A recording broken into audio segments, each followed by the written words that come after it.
Assalamualaikum warahmatullahi wabarakatuh. Perkenalkan, nama saya Muhammad Arfian Ramadan. Saya adalah mahasiswa Universitas Islam Riau, jurusan Teknik Informatika, angkatan 2018, kelas 5E. Pada video kali ini, saya akan menjelaskan terkait dengan pembuatan aplikasi menggunakan ArrayList dengan Visual Basic. Nah, aplikasi yang akan kita buat yaitu aplikasi form inputan, yang mana inputan tersebut dapat menampung data yang terdiri dari data mahasiswa, data dosen, dan juga data mata kuliah. Yang mana pada tiap-tiap tab kita meletakkan sebuah tombol submit, yang mana jika user mengisikan isian yang terdiri dari beberapa form ini dan mengklik submit, maka data-data user akan disimpan ke dalam data grid view yang berada pada sebelah sini. Begitu juga dengan pada dosen dan juga mata kuliah.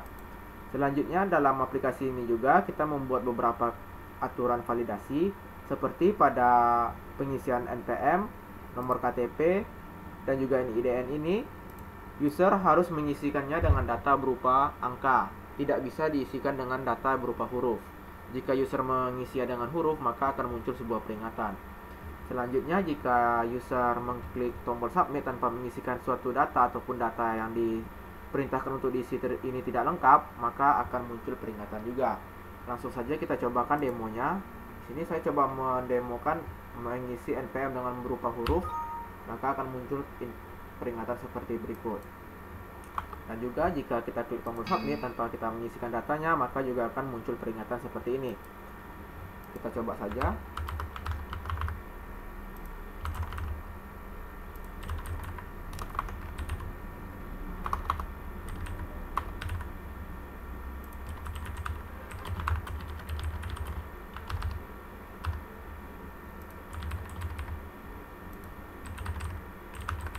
Nah, jika kita klik submit, maka datanya akan disimpan ke dalam data grid view ini.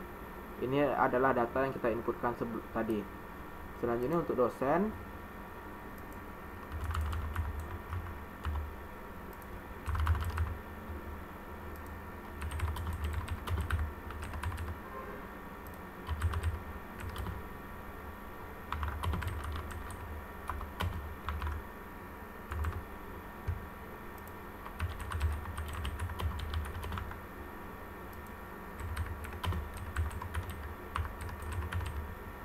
jika kita klik submit, maka data juga akan tersimpan. Nah, untuk kode mata kuliah kita tidak men-settingnya dengan inputan berupa angka, namun kita bisa melakukan kombinasi berupa angka ataupun huruf.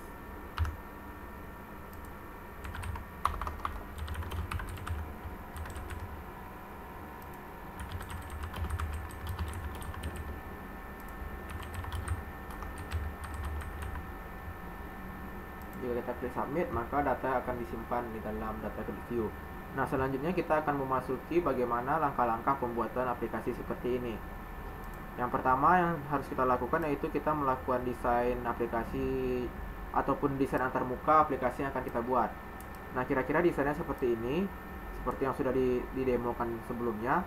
Nah, di sini dalam membuat aplikasi tersebut menggunakan beberapa komponen, yang mana kita mengambil komponen tersebut dari menu toolbox di sini, yaitu beberapa buah label. Selanjutnya ada beberapa buah text box, lalu ada tab control, button, dan juga data grid view. Selanjutnya jika desainnya telah selesai dibuat, kita akan membuat suatu kelas terlebih dahulu, yang mana dapat menampung properti dari tiap-tiap inputan yang akan kita buat. Nah, di sini kita membuat kelas dengan nama college dengan properti sebagai berikut. Selanjutnya sebuah kelas dengan nama lecturer dengan properti seperti berikut. Dan juga yang terakhir yaitu courses dengan properti seperti berikut. Jika masing-masing kelas sudah kita buat, maka selanjutnya kita akan masuk ke dalam pembuatan program inti. Kita dapat mengklik double klik pada form ini, maka akan muncul codingan seperti tampilan untuk mengetikkan codingan seperti ini.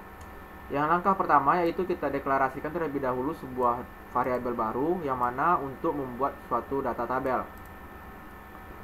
Selanjutnya berdasarkan variabel yang telah kita buat atau berdasarkan variabel yang telah kita deklarasikan, kita akan menambahkan kolom. Yang ini untuk tabel mahasiswa terdiri dari NPM, nomor KTP, nama mahasiswa, tempat tanggal lahir, fakultas, dan program studi. Lalu untuk tabel dosen terdiri dari NIDN, nomor KTP, nama dosen, tempat tanggal lahir, pengajar, dan juga alamat. Dan yang terakhir yaitu tabel matkul, yaitu ada kode matkul, nama matkul, deskripsi, dan juga pengajar. Nah, dalam pembuatan tabel ini juga kita melakukan error handling, yaitu menggunakan fitur try catch error. Selanjutnya untuk membuat sebuah array list, kita melakukan deklarasi berdasarkan nama kelas yang telah kita buat sebelumnya. Yang mana kita telah membuat nama kelas yaitu dengan nama college, lecturer, dan juga courses. Maka kita akan membuat array list pada masing-masing kelas tersebut. Selanjutnya kita akan melakukan codingan apabila user mengklik tombol button ini. Yang mana jika user mengklik tombol button ini akan memberikan suatu aksi. Nah, kita dapat melakukan double kliknya pada masing-masing button pada masing-masing tab. Maka akan ada perintah kayak seperti ini. Jika kita melakukan double klik pada button yang telah kita buat, kita tidak lupa menggunakan fitur try catch untuk menampung codingan ini. Yang pertama, kita deklarasikan terlebih dahulu variabel untuk menampung nilai daripada inputan yang akan dilakukan oleh user.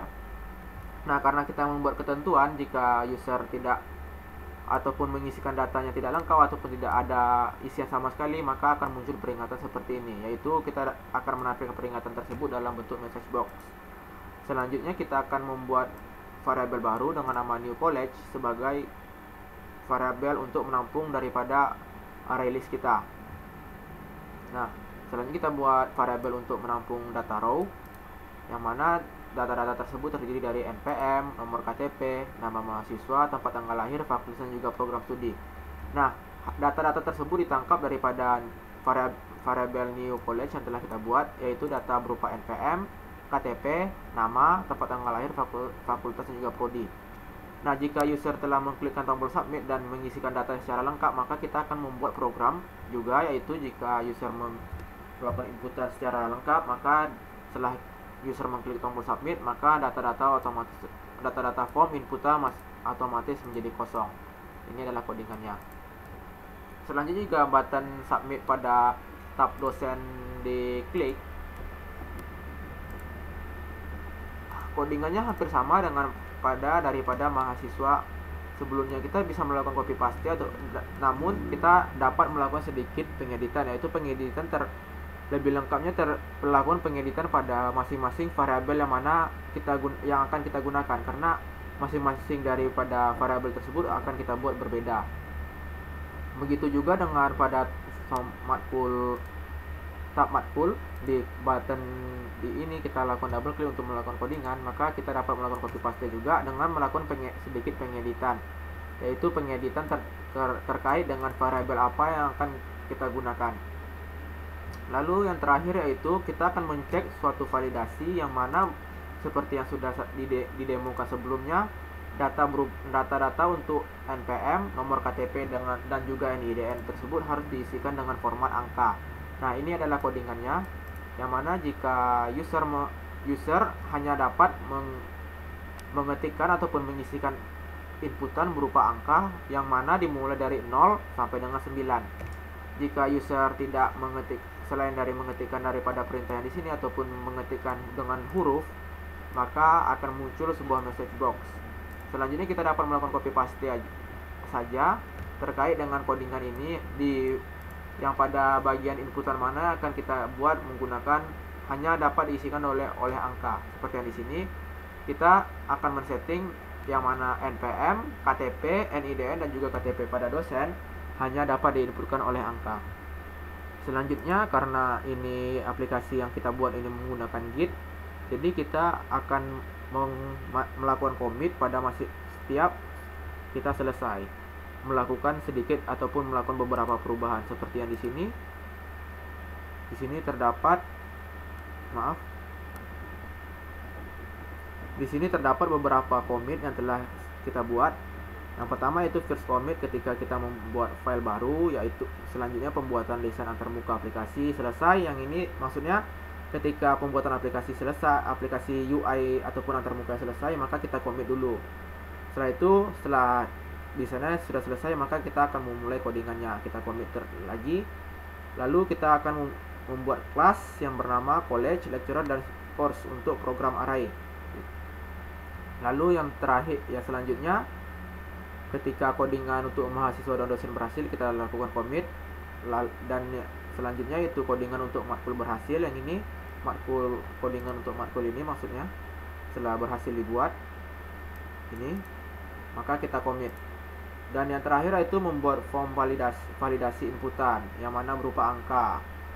Nah, jika sudah selesai semuanya, maka yang terakhir kita melakukan validasi inputan. Setelah itu kita lakukan commit. Nah, saya rasa cukup demikian. Mohon maaf apabila ada kesalahan dan kekurangan. Assalamualaikum warahmatullahi wabarakatuh.